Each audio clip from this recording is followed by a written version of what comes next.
than 2 weeks bago itanghal sa Pilipinas ang sikat na musical na Les Miserables, kung saan kasama ang kapuso nating si Rachel Ann Go. Ipinasilip na ang bonggang costumes na susuotin ng cast. Yan ang chika ni Nelson Canlas.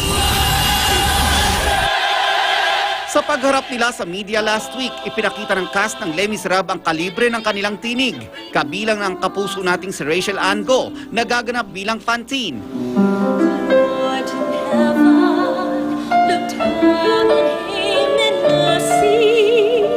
At bukod sa kanilang powerful voices, aabangan din na ang kanilang mga costume. Ipinakita ito ni Judith Loxley, ang costume supervisor ng Les Mis.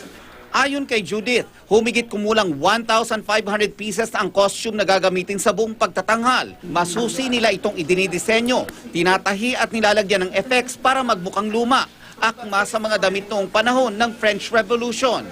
Tulad na lang ng costume na isusuot ng gaganap bilang Eponine.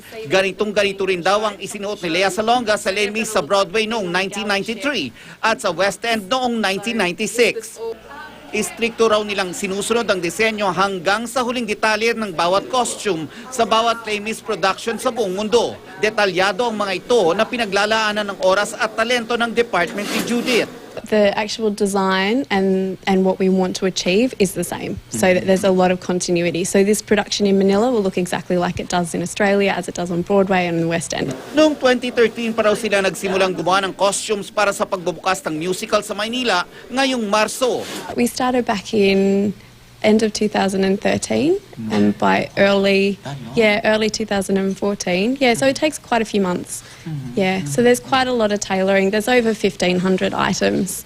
3 Pilipino ang nasa department ni Judith at proud daw sila na makasama sa pagdadamit sa cast ng isang world-class musical. Kakaiba po yung mga costumes nila.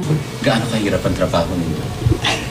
Kaya naman sir, magaan naman Medyo din po sanay kasi na naman. sanay na rin po kami. Katulad ko po, in 14 years na po ako sa wardrobe. Nelson Canlas, updated sa Showbiz Happening.